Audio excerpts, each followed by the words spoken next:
Bienvenue à tous et à toutes à cette conférence. Coach, arrêtons de jouer le rôle du méchant ou de la méchante, ou encore du sauveur ou de la sauveuse. Ouh, vaste programme. Alors, avant de commencer, je me présente rapidement. Je m'appelle Cyril Deline, je suis coach d'organisation, coach agile depuis bientôt 10 ans et coach professionnel, bientôt certifié ACC ICF. Et donc, en avant-première, je vous mets à côté du petit logo Zenica, puisque je suis chez Zenica. Je vous mets mon petit logo de ma petite entreprise personnelle qui vient tout juste d'apparaître. C'est mon dernier bébé en date. Puisqu'il y en a eu un avant quand même. Et donc, je viens vous parler aujourd'hui parce que pour vous faire un petit retour de mon rôle de coach, mais j'espère que ça va vous parler aussi, s'il y a des coachs dans la salle, d'avoir été perçue plusieurs fois par certains comme la sauveuse de l'humanité, littéralement, d'où mon t-shirt, et pour d'autres comme la véritable pain in the ass, littéralement, bon, celle qui embête un petit peu, quoi. Donc ça amène moi ça m'a amené quand même une posture pas vraiment évidente, un petit peu de malaise, de pas vraiment trouver ma place ou de pas savoir comment amener de la valeur, amener une différence finalement dans mes accompagnements. Donc aujourd'hui, c'est ce que je vais vous partager, c'est mon analyse, mes idées, un peu la prise de recul que j'ai pu faire sur le rôle de coach en général, le rôle de coach agile dans les organisations aujourd'hui. Vaste sujet, nous avons que 45 minutes, c'est parti. Donc, comment ça va se passer? 3 étapes. Première étape, bon, avec le titre, vous en doutez, hein, on va parler de scénario dramatique, forcément, mais on va aussi parler de transactions cachées et enfin, d'alternatives possibles qui peuvent être mises en œuvre. C'est horrible, il y a un petit écho, non?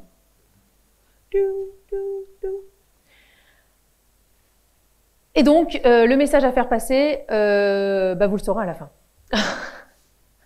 J'espère que ça va être compréhensible. Donc, les scénarios dramatiques à l'œuvre. Alors, il était une fois des développeurs totalement débordés, sous l'eau, avec des plannings intenables, face à des méchants managers, qui veulent tout savoir et qui veulent tout voir. Et là, bam! En tant que coach agile, j'arrive à la rescousse. Bon, ça c'est le premier scénario. Deuxième scénario, on a aussi les méchants développeurs qui développent pas assez vite, qui montent pas assez de visibilité, ou qui sont pas engagés, pas autonomes, face évidemment au manager agile. Et là, pareil, bam! Le coach agile ou la coach agile arrive pour tout sauver. Ça vous parle, ces scénarios-là? Ouais. En gros, globalement, c'est un peu nos scénarios de transformation. Donc, ce qui se passe un peu aujourd'hui, c'est que quand on est coach, on arrive un peu comme ces fameux gardiens de la justice, ceux qui vont amener la bonne façon de faire, avec en plus les valeurs de l'agilité, puisque forcément l'agilité, ce sont les bonnes valeurs, les bonnes pratiques. C'est la bonne chose à faire, quoi. Enfin, voyons, on fait pas de l'agilité aujourd'hui, ça va pas du tout, hein. Vous n'êtes pas moderne. Donc voilà, comme on porte ces bonnes valeurs morales, comme de vrais super-héros de films dans lesquels nous sommes les héros principaux, évidemment, on compte sur nous. On compte sur nous et on a souvent cette posture de sauveur ou sauveuse avec ce mandat de coach agile, avec les pratiques agiles qui sont forcément les bonnes réponses. Et bon, il y a quelque chose que j'ai remarqué, c'est qu'en plus, un questionnement que je pose là, et on va y répondre au fil de la conférence, est-ce qu'on arrive en coach ou en consultant agile? Je sais pas. Enfin, si, je sais, mais je le pose là. Et ce qui arrive souvent, parce que je parle de sauveur, mais aussi de méchant, méchante dans mon titre, c'est que on passe assez rapidement du côté un peu obscur de la force à un moment donné dans notre accompagnement. Donc on est un peu sauveur, on va venir tout sauver, que ce soit les managers, le mandataire ou les équipes. Et puis là, patatras, en fait, on est plutôt les méchants de l'histoire. Donc, pour les devs, généralement, on est ceux qui mettent en lumière les problèmes. En plus, l'agilité, ça demande beaucoup de rigueur. Donc, Scrum, Kanban, faut pas se leurrer, c'est très, très rigoureux. Donc, c'est trop de travail, quoi. Toutes ces cérémonies et tout. Trop de trucs à faire. On propose des améliorations plus ou moins imposées dans le changement d'orga, donc ce qui perturbe aussi pas mal. Finalement, en tant que dev, qu'est-ce que je dois faire, ne plus faire, L'agilité est souvent vécue aussi comme du micromanagement. Donc, est-ce que je dois vraiment donner de la visibilité à outrance? Et côté, ça c'est pour les devs, et côté manager, bah, il y a aussi cette sensation de perdre sa place, de perdre un peu le pouvoir. Et pouvoir pas au sens forcément négatif du terme, mais au sens de statut. Finalement, le statut de manager, il devient quoi dans l'agilité? C'est pas forcément décrit, hein. Alors si, il y a le management 3.0 qui l'aborde quand même pas mal, mais bon. Mais du coup, voilà, les équipes sont censées s'auto-organiser, et moi, manager, qu'est-ce que je dois faire? Je dois totalement les laisser? Je dois être là quand même? Il y a tellement peur de cette ingérence dans l'agilité qu'en fait, ils manquent totalement de visibilité parfois, les managers. Et donc, bah nous, comme on a ce rôle ni bon ni méchant d'un côté ou de l'autre, bon, à la fin, on est le pain in the ass, quoi. Donc, vous l'avez reconnu, je réinvente pas la roue. C'est qu'il y a personne qui a raison ou qui a tort, mais en fait, quand on est coach, on a tendance à rentrer très rapidement, enfin, du moins, j'ai eu tendance, à rentrer très rapidement dans le triangle dramatique que nous amène Karpman: sauveur, persécuteur, victime. Donc souvent, on arrive dans cette posture de sauveur, forcément, on va aller venir en aide à la victime, que ce soit le mandataire, manager ou les développeurs. Je peux vous aider. Avec évidemment nos victimes, que sont les développeurs ou notre mandataire. Et le persécuteur, bah, du coup, ça va varier selon la situation. Et en fait, ce qui se passe, c'est que ce qui est assez intéressant dans le triangle de Karpman, c'est que du moment où vous mettez un pied dedans, vous avez tendance à naviguer sur les trois postures. Donc, si vous entrez dans la posture de sauveur, vous allez peut-être passer persécuteur, comme je vous l'ai dit, pour des raisons ou des autres, sur le côté développement, c'est-à-dire qu'on va amener beaucoup de rigueur. Côté manager, on le dégage. Donc, vous devenez persécuteur de la situation quand même. Et victime à la fin, puisque on a déjà tout essayé, rien à faire de plus, je m'en vais, quoi. J'ai plus rien à faire, j'ai tout fait. Bon. Alors, ce qui est génial en plus, c'est qu'il y a une sorte de triomino du triangle dramatique, c'est-à-dire que si dans une situation vous êtes sauveur, sauveuse, vous pouvez passer persécuteur ou persécutrice dans une autre. Ah, c'est incroyable. Ça, c'est génial. Donc, typiquement, dans une situation pour une équipe, je vais être sauveuse. Dans une autre, je vais être persécutrice parce qu'en fait, ça demande plus de visibilité, ça demande à une autre équipe de s'adapter, et donc, plus rien ne va. Donc ça, c'est un peu le bilan. Ça, c'est un peu le constat. Et en plus, ce qui est assez intéressant, c'est que selon ce qui vous motive, selon comment vous êtes construit, selon les injonctions que vous avez eues et reçues quand vous étiez plus jeune, vous avez certains drivers qui va vous amener à rentrer dans l'une ou l'autre des postures du triangle dramatique. On a un peu nos favoris. Alors, je ne vais pas rentrer dans le détail des drivers exactement. J'en parle beaucoup plus dans une autre conférence. Petite pub, instant publicité, sur YouTube.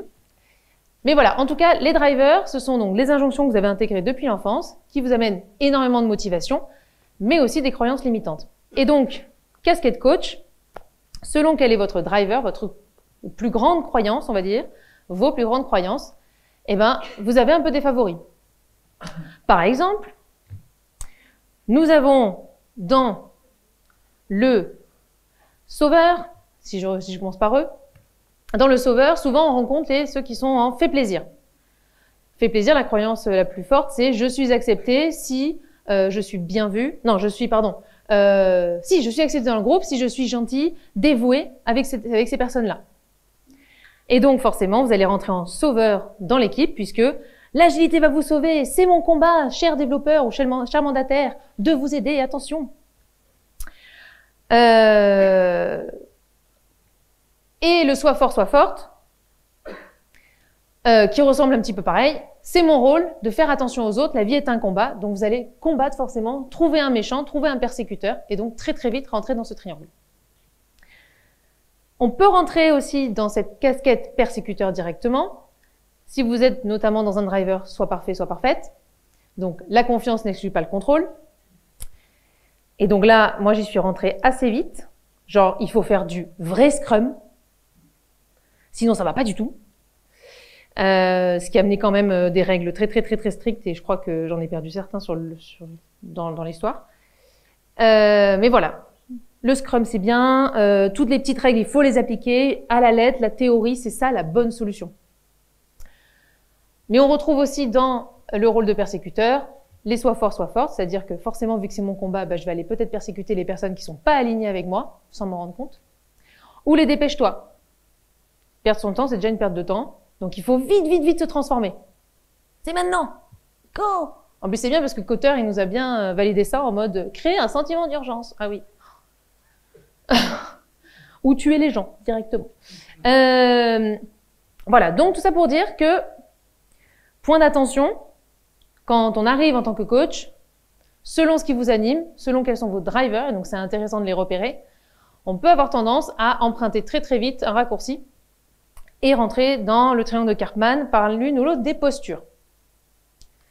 Mais c'est pas tout. Si seulement. Il y a aussi des transactions cachées, c'est-à-dire que vous avez vos drivers qui va forcément amener des croyances limitantes, qui va forcément aussi changer votre perception du monde et des autres.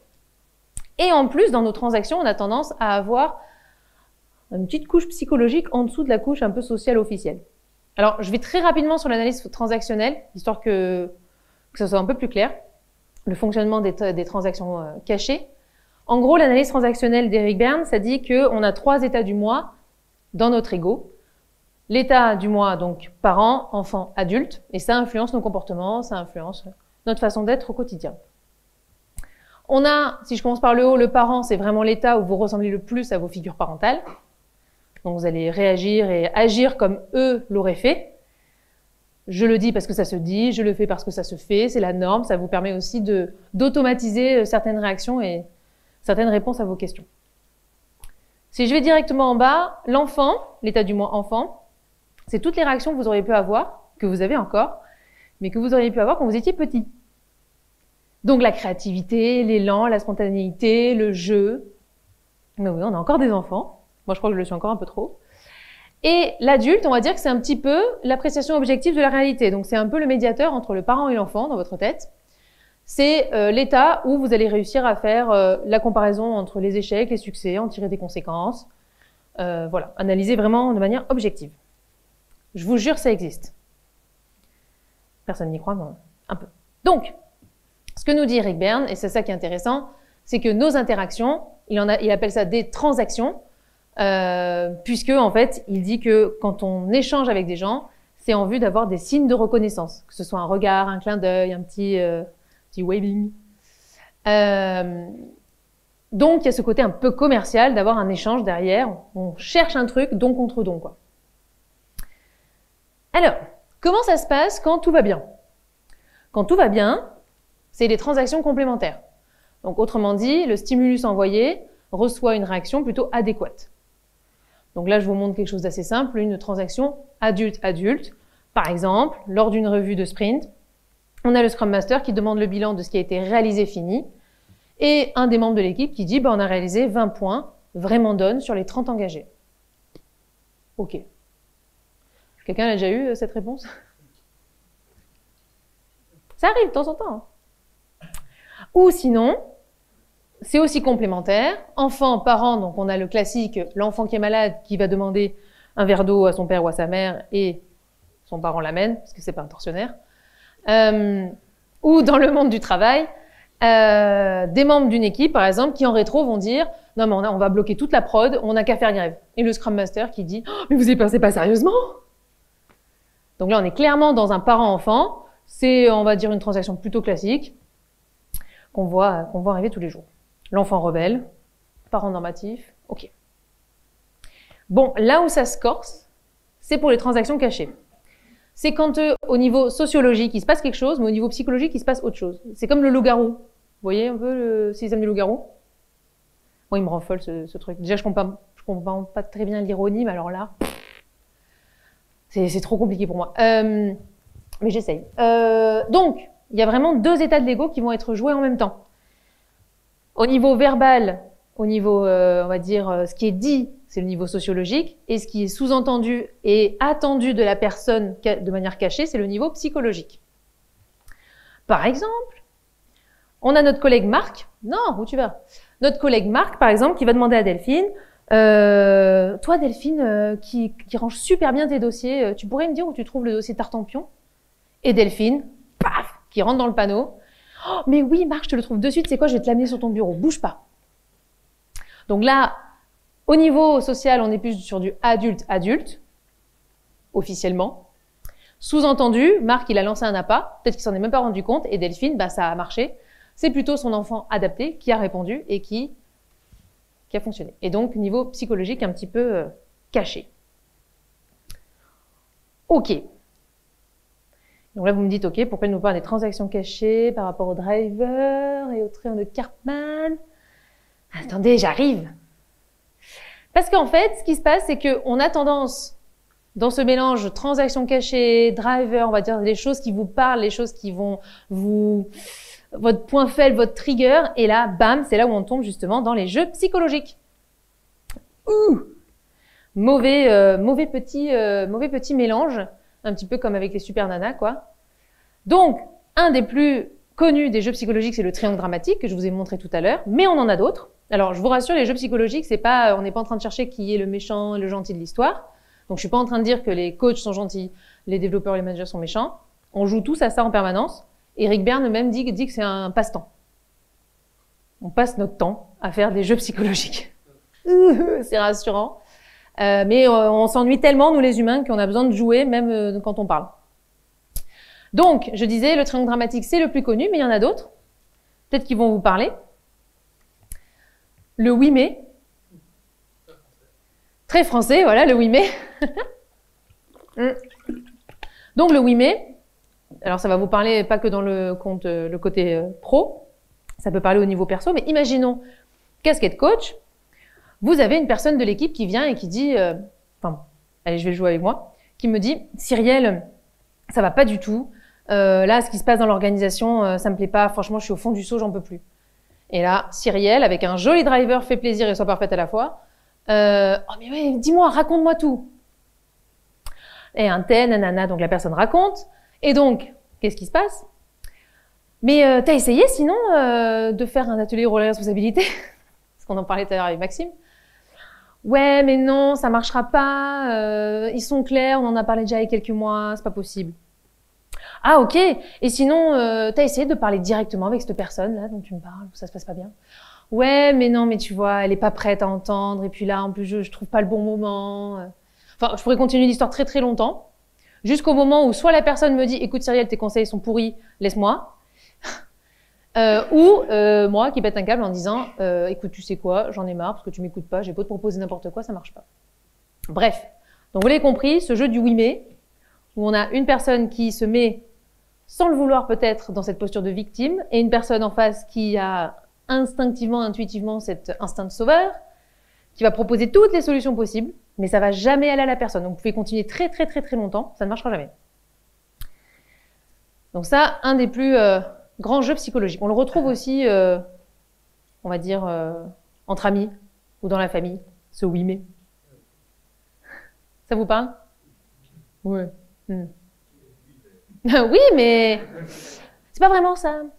Ou sinon, un autre jeu psychologique, parce qu'il y en a plein, donc je vais montrer ceux que les coachs peuvent rencontrer le plus. Il y a aussi le c'est affreux ou la pause café. Ils s'en dit des choses à la pause café. Donc la pause café ou le c'est affreux, c'est ce moment où on se retrouve de manière informelle et puis une personne va critiquer un persécuteur qui est absent ou qui est abstrait. Donc absent, c'est souvent le manager qui prend pour son grade. Ou sinon, qui est abstrait, c'est l'organisation, la société, l'intelligence artificielle, tout ça quoi. Et donc, si vous avez un petit driver fait plaisir ou un truc comme ça, là vous rentrez dedans en mode vous surenchérissez. Oh, ouais, c'est clair, vraiment, ça va pas du tout ce qui se passe. Hein. Et donc là, en fait, ce qui se passe dans les jeux psychologiques, c'est que sous le prétexte de vouloir faire plaisir, de vouloir s'intégrer, de vouloir servir. J'entends souvent les coachs agiles sont servant leaders. Bah, en fait, on est en train de rentrer dans ces jeux psychologiques qui vont biaiser notre posture de coach. C'était là tout mon point. Voilà. Donc, le point quand même des jeux psychologiques, c'est qu'on y joue de manière inconsciente, sans s'en rendre compte, Même si au fond de nous, en fait, on sent le petit malaise, on sent qu'on n'est pas vraiment aligné ou qu'on n'apporte pas exactement ce qu'il faudrait amener pour que les équipes soient plus efficaces, pour qu'elles avancent mieux, pour que notre posture de coach soit reconnue, que notre mandat soit reconnu. Parce que les jeux psychologiques, ça amène des bénéfices négatifs au final pour tout le monde. Donc c'est là où c'est intéressant, quand ça vous fait réagir, de les repérer. Et donc c'est ce que je vais vous proposer, c'est les alternatives possibles, puisque je suis là pour vous aider. Mais elle a rien compris, elle, en fait. Rien compris. Bon. Donc, déjà, effectivement, ma première chose que je voudrais vous amener, c'est déjà de sortir un petit peu des jeux. Ça veut pas dire que c'est facile, mais en tout cas, de les trouver un petit moyen d'en sortir. Casquette coach, accompagnant, Scrum Master, etc. Première chose, dans sortir des jeux, sortir du triangle, c'est au moins connaître un peu votre kryptonite, quoi. Si je reste un peu dans cette idée de super-héros. Donc, connaître ses drivers, c'est pour ça que je commence à vous en parler, mais ce serait intéressant d'aller creuser. Connaître ce qui vous fait réagir. Aujourd'hui, la connaissance de soi, de ses croyances limitantes, de ses croyances sur le monde, les autres, soi-même, c'est un bon moyen de voir dans quel piège on peut tomber. Est-ce que vous êtes en mode défensif, dans l'échange? Le oui mais, souvent, c'est ce que ça amène. C'est, attends, je suis coach, tu viens me voir avec un problème, moi je suis là pour aider. Donc, écoute-moi, mince. Donc, repérer l'émotion négative, ça peut être assez intéressant. Et aussi questionner vos besoins profonds. Est-ce que votre besoin profond, alors là, c'est plutôt une inspiration de la communication non violente, mais est-ce que vous avez un besoin de légitimité? Est-ce que vous avez un besoin d'écoute? Est-ce que vous avez un besoin de célébrer? Enfin, tous ces besoins profonds qui font que... qu'est-ce qui font qu'ils sont pas satisfaits aujourd'hui? Et que ça génère cette fameuse émotion négative. Numéro 2, bon, évidemment, sortir du rôle de sauveur-sauveuse. Donc là, je vous montre quelques questions à se poser. C'est la fameuse trousse du sauveur qui a été créée par l'élève d'Eric Berne qui s'appelle, je ne sais plus son nom, qui s'appelle monsieur, je ne sais plus. Ah si, Claude Steiner, ça y est. Donc, Claude Steiner, qui est élève d'Eric Berne, donc dans l'analyse transactionnelle, qui vous propose cette petite trousse, on va dire, d'ambulance. Quand vous sentez justement que vous rentrez dans cette posture de sauveur, de vous poser ces quelques questions. Est-ce que c'est de ma responsabilité? Ce que la personne est en train de m'amener. Et quand on est coach, c'est pas tout le temps notre responsabilité. Est-ce que j'ai les compétences pour y répondre? Le problème amené, est-ce qu'il est vraiment dans mon niveau de compétence? Est-ce que j'en ai la capacité et l'envie? Parce qu'on a le droit de ne pas avoir envie aussi, ou que ce ne soit pas le bon moment pour nous d'y répondre. N'oubliez pas, si vous êtes un petit peu égoïste, vous êtes altruiste envers les autres. C'est quoi déjà la phrase? C'est quand je dis non, je me dis oui à moi. Quand je dis non aux autres, je me dis oui à moi. Et surtout, si on va dire que le mandat, le contrat de la discussion est plutôt clair, que la personne a besoin d'aide, est-ce que la personne fait au moins la moitié du chemin? Est-ce qu'elle cherche avec vous? Ou est-ce que vous êtes tout seul en train de chercher, quoi, pour elle ou lui? Et donc, ça m'amène à la dernière proposition pour ne pas rentrer, ou en tout cas sortir des jeux, c'est l'écoute réceptive. C'est cette écoute où vous faites vraiment silence, au lieu de réfléchir déjà à la réponse que vous allez donner. Ça vous arrive souvent de réfléchir un petit peu en parallèle? Pas du tout. Alors du coup, on n'écoute pas vraiment quand on fait ça, en fait. C'est comme s'il y avait, vous savez, la télé en fond, là, généralement, difficile de se concentrer exactement sur ce que l'autre dit. Donc, c'est faire silence, déjà en soi, et demander à la personne, effectivement, questionner l'intention de la discussion. Qu'est-ce que tu attends de moi d'ici la fin de notre réunion, d'ici la fin de notre discussion? Tu attends quoi concrètement? Et donc là, vous allez plus facilement rentrer dans une empathie sèche, c'est-à-dire cette empathie, vous n'êtes pas dans je ressens exactement ce que tu ressens, j'arrive à comprendre et à analyser, à compatir, mais je ne la ressens pas avec toi. Et donc là, vous êtes dans une écoute qui est beaucoup plus saine. Et ça vaut le coup de questionner les pistes d'idées, c'est-à-dire que le sujet du oui mais, souvent, c'est qu'en fait, la personne, souvent quand vous avez un problème, vous commencez déjà à réfléchir à la solution. Votre cerveau, il fait... Donc, la personne, elle a fait pareil. Donc, ce qui est intéressant peut-être dans un premier temps, c'est de questionner qu'est-ce que tu as déjà envisagé comme idée? À quoi tu as déjà pensé peut-être? Est-ce que tu as déjà essayé quelque chose? Et donc la personne, comme ça, elle va verbaliser ses idées, et c'est déjà énorme, finalement, ça suffit. Deuxième chose, donc sortir des jeux psychologiques, et potentiellement, quand on arrive en tant que coach, peut-être poser dès le départ un contrat tripartite. En gros, l'idée de base, c'est de ne pas rentrer dans le système. Quand vous accompagnez, la casquette coach est censée être en recul, est censée être neutre, pas prendre parti. Et donc c'est pour ça qu'avoir un contrat tripartite entre le mandataire et ou manager et les équipes que vous accompagnez, ça permet de mettre tout le monde autour de la table pour être sûr que le mandat soit bien compris par tout le monde et que surtout la co-responsabilité soit engagée.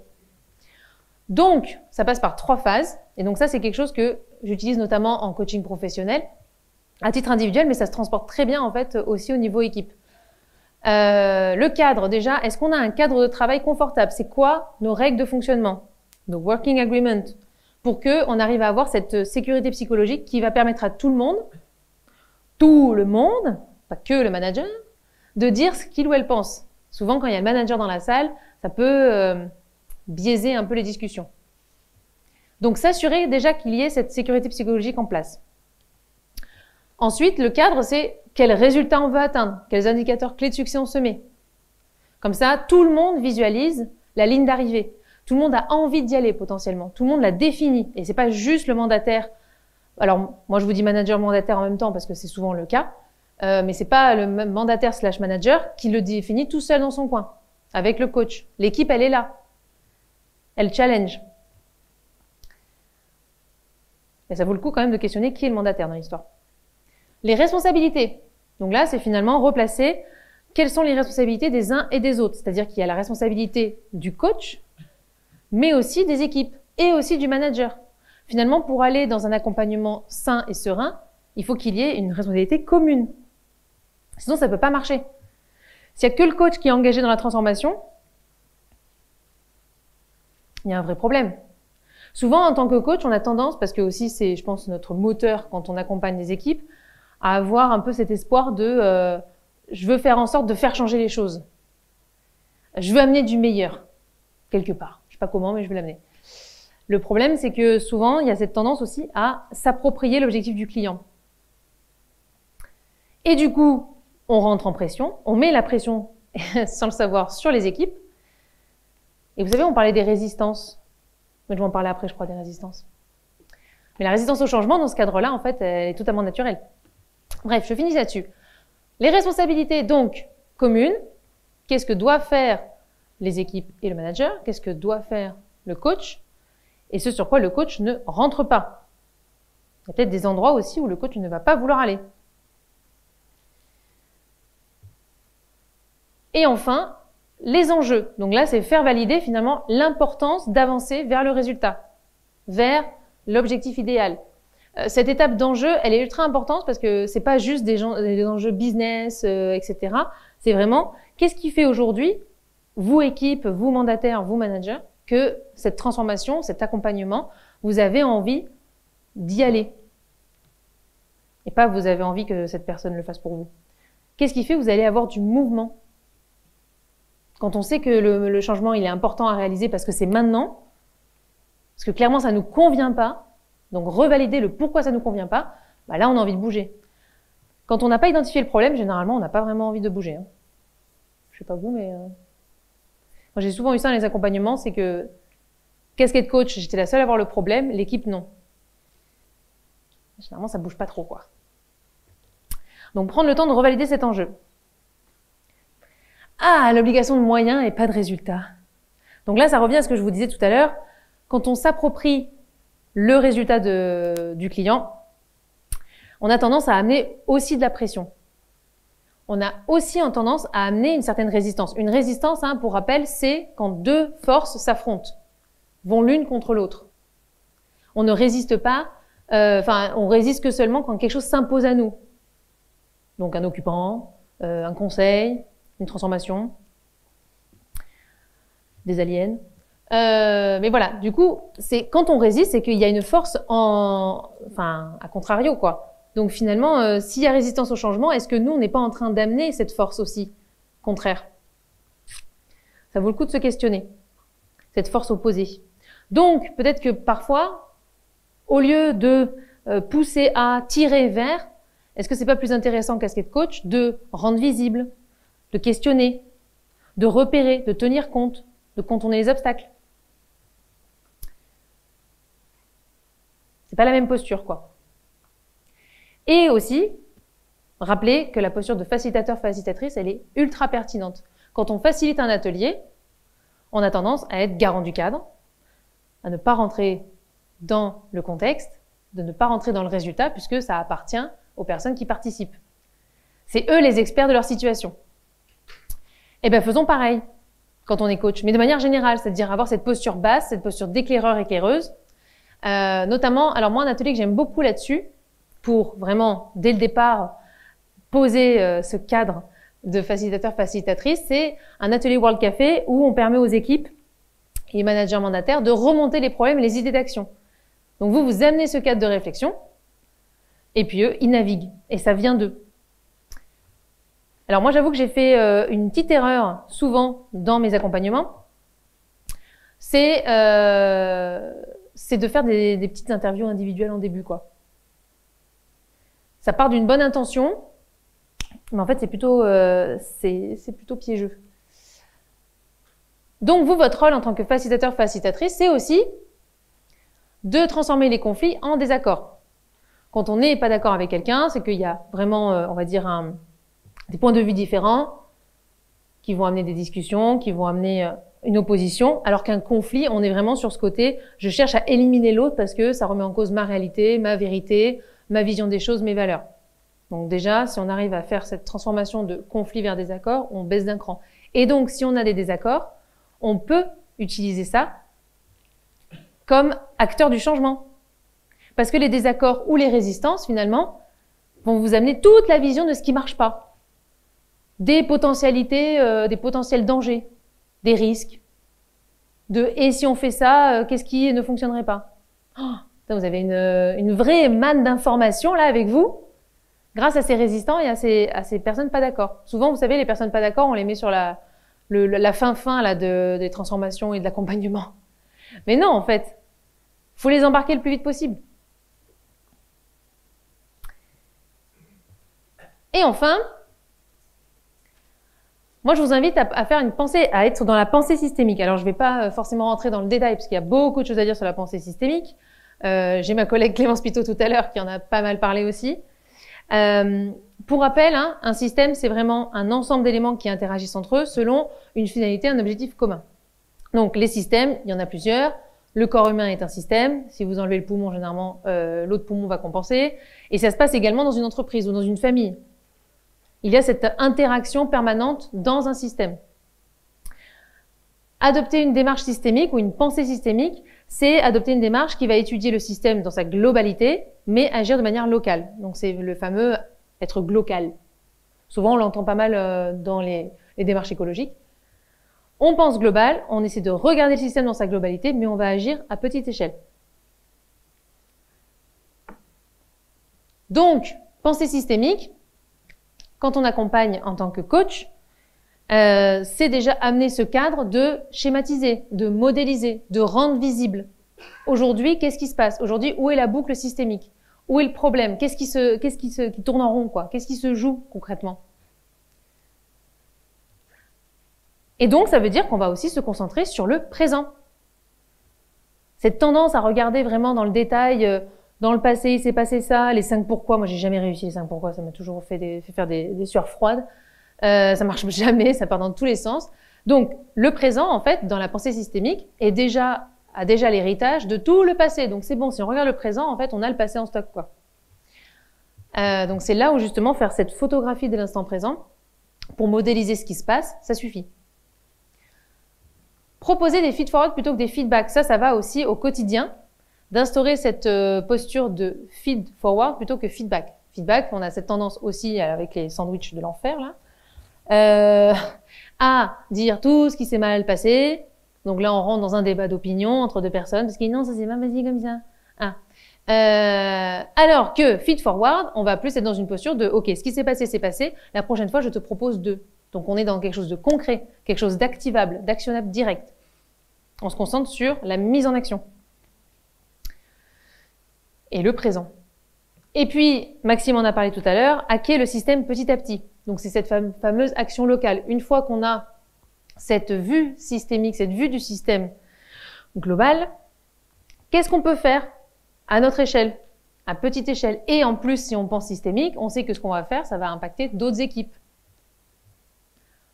Donc, c'est là où posture coach, c'est plutôt utiliser le questionnement. Est-ce qu'il y a une fois où ça s'est bien passé? Si oui, quelle a été la petite différence qui a fait la différence, justement? Moi, j'aime bien aussi tout ce qui est les « et si ». Et si vous arrêtez de faire ce que vous avez toujours fait, qu'est-ce qui se passerait? Et si vous faisiez l'opposé de ce que vous avez toujours fait, qu'est-ce qui se passerait? Et si vous observiez vous observiez dans cette situation, qu'est-ce que vous diriez de vous? Toutes ces petites questions, en fait, qui sont assez fortes en coaching individuel, mais aussi à l'échelle d'une équipe. Et alors moi, mon préféré, c'est la pire idée. Oh, celui-là, c'est génial. On part du principe qu'ils doivent proposer la pire idée possible pour améliorer la situation. Et donc, on part sur des trucs, mais ça part dans tous les sens, généralement.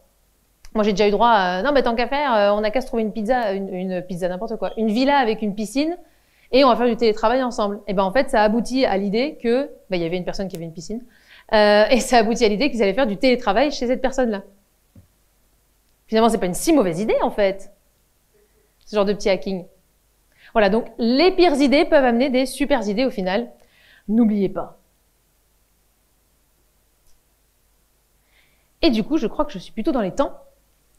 Donc, ce que j'essaie de vous dire depuis le début, c'est que finalement, quand on arrive dans une posture de coach agile, moi j'ai remarqué cette tendance à, quand on est agile, c'est forcément la bonne façon de faire, c'est forcément les bonnes pratiques. Moi, ce que je vous propose, c'est plutôt de vous mettre en posture coach pur, en utilisant le questionnement, en assumant cette posture de coach, et donc sans forcément rentrer dans le carcan de la demande d'un mandataire qui n'est pas forcément partagé par l'équipe, en allant vers le contrat tripartite notamment, d'utiliser les questionnements, d'utiliser la posture de facilitateur, et surtout d'éviter de rentrer dans les jeux psychologiques et le triangle dramatique trop vite, qui du coup vont biaiser totalement votre posture. Et donc, ça a été un petit peu ma conclusion de tout ça. Et je vais en profiter pour vous partager une expérience personnelle qui m'a amené à ce talk-là. C'est que il y a souvent d'énormes reflets quand on est coach entre ce qu'on fait dans la vie pro et ce qui se passe pour nous dans la vie perso.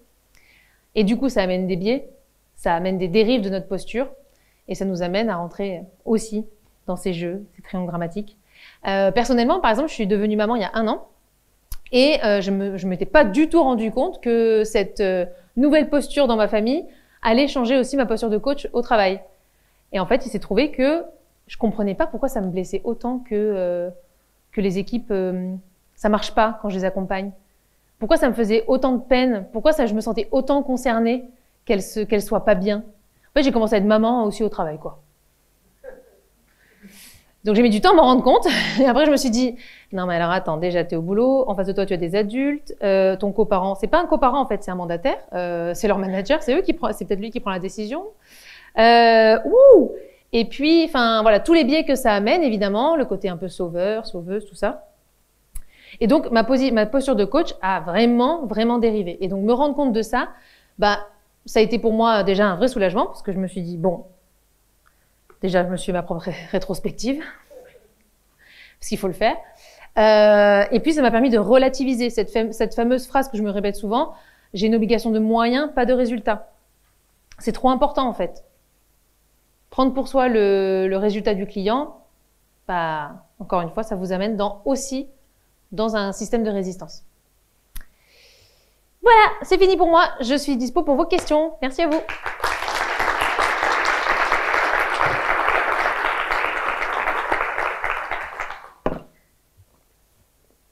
Je suis grave dans les temps en fait. Non. Ah si. Ça va? Je me suis perdue. T'as dit que c'était pas une bonne idée de faire les interviews individuelles au début et ouais. Continue à le faire. Pourquoi? J'ai dit je continue à le faire? Non, moi je continue. Ah. Donc, pourquoi il faudrait que Alors moi je suis rentrée aussi très vite dans ce système d'interview individuel et en fait ça amène un biais énorme, c'est que t'embarques en fait déjà t'as ce côté système du secret, c'est-à-dire que les gens vont te dire des choses en individuel qui va pas être partagé avec le groupe, donc c'est toi qui le portes en tant que coach. Donc ça déjà c'est le premier biais, tu deviens porteur de leurs secrets, porteur de leurs problèmes. Et derrière la restitution, c'est finalement toi qui l'as fait puisque tu vas concaténer même de manière anonymisée, mais c'est toi qui vas porter les messages de la part de l'équipe au manager ou au système, à l'organisation. Donc en fait, c'est pour ça que là, ça te fait directement rentrer dans la posture de sauveur. Donc c'est pour ça que, à la place des interviews individuelles, je pense qu'un contrat tripartite où tout le monde s'exprime, c'est pour ça qu'il faut vraiment favoriser que tout le monde s'exprime, c'est ça le challenge, ça amène plus de valeur et ça te fait sortir d'office du système et de cette relation un peu biaisée qui s'installe. L'alternative, c'est l'entretien individuel de groupe. Voilà, en fait c'est ça, l'entretien individuel de groupe, exactement. Et j'allais dire autre chose, mais j'ai oublié. Il n'y a plus de cerveau. Ouais. T'as dit que t'es maman. Oui, je suis maman. Et du coup, quelle est la bonne posture de parent mais il n'y en a pas par rapport à tout ce que tu nous as dit sur la culture professionnelle, est-ce qu'elle s'applique aussi au domaine personnel? Alors, bonne question. En fait, la différence, c'est que dans la posture de véritable parent, et pas parent au sens professionnel du terme, c'est que le partenaire est le coparent, donc il y a une co-responsabilité. Donc déjà, on peut agir à deux. Moi, le reflet que j'ai eu dans ma dernière mission, c'est que en fait, mon coparent, c'est pas un vrai coparent, c'est le mandataire manager de l'équipe. On n'a pas une vraie responsabilité commune en fait sur l'équipe. C'est pas vrai. La personne qui a le plus d'action, le plus de pouvoir, c'est le mandataire manager. Donc en fait, moi, j'ai pas la maîtrise. C'est là où justement j'avais trop pris pour moi le résultat du mandataire. Et donc dans le cadre d'une éducation, alors là, je vais pas commencer à donner des leçons parce qu'il a 1 an le petit bout de chou. Alors franchement, je navigue à vue. Mais du coup, on se fait des rétros, voilà. On se fait des rétros, on discute, on met des actions d'amélioration. L'intuition, c'est de me dire finalement, ma posture, moi, de père, c'est justement d'être coach de mes enfants, facilitateur. C'est ce que j'essaie de faire, ouais. C'est ça. Ça, c'est ce que j'essaie de faire. Après, la différence, c'est que dans le rôle de parent, on a une responsabilité forte. Sans être sauveur, on a une responsabilité, je pense, d'éducation, de machin. Et on a une éducation de moyens, ça c'est clair. Ça c'est clair. Ouais, c'est un peu pareil. Mais en tout cas, je peux pas être la maman au boulot. Ça c'est sûr, c'était mon constat. J'avais trop, je sais pas, intégré ce nouveau rôle. Je pensais pas que ça allait autant me transformer.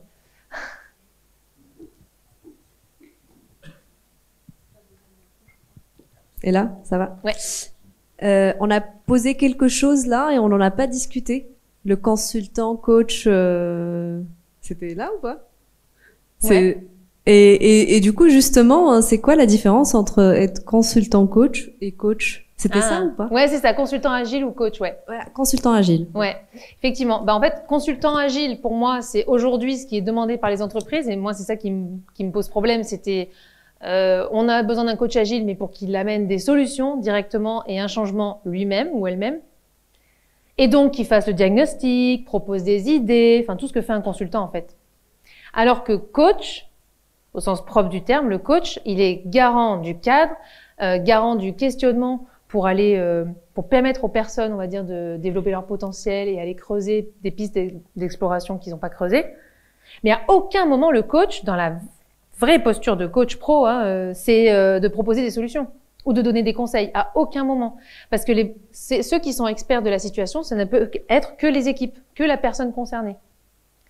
Nous, quand on a un regard extérieur, bah forcément, on a des super bonnes réponses, mais en fait, c'est pas forcément les bonnes dans le contexte en cours, quoi. Donc c'est là où je trouve que, en fait, faut arrêter d'être coach agile, quoi. Désolée de le dire, hein. Mais pour moi, un coach peut se servir de l'agilité, peut se servir des outils de l'agilité potentiellement pour accompagner l'équipe. Alors je dis ça à Gillion en plus, je vais me faire tuer sur la place publique. Mais arriver avec le postulat que l'agilité c'est forcément la meilleure solution, Je pense qu'on rentre dans un biais trop fort, quoi. C'est plus clair? Ouais.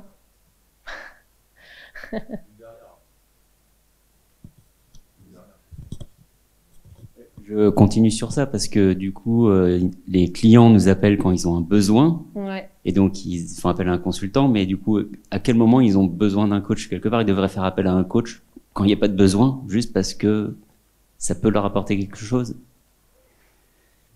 Bah, en fait, il faut être clair sur la posture, quoi. Soit on est vraiment consultant agile, on va proposer des idées de solutions, mais du coup, ça passe ou ça casse, quoi.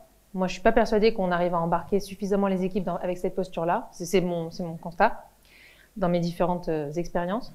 Et je pense qu'effectivement, il faut avoir ce culot de dire, en fait, attends, tu as un besoin, ça serait intéressant qu'on le re-questionne avec l'équipe pour être sûr de les embarquer avec nous. Et pas seulement prendre ce que nous amène le mandataire à l'instant T. C'est plutôt ça, en fait. D'accord. Voilà. Mais après, je dis pas que la posture de consultant agile, elle est aussi très pertinente, mais à ce moment-là, bah, soyons au clair qu'on n'est pas des coachs agiles. Donc son besoin, c'est l'accroche. Et ensuite, une fois qu'on a la discussion avec lui, on reclarifie le mandat. Ouais, voilà, c'est ça.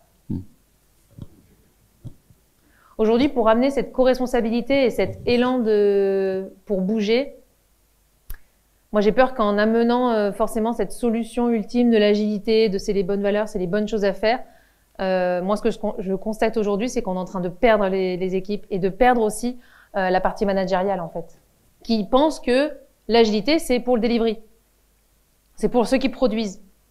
Alors qu'en fait, comme disait Maxime Bonnet juste avant, c'est une question de culture.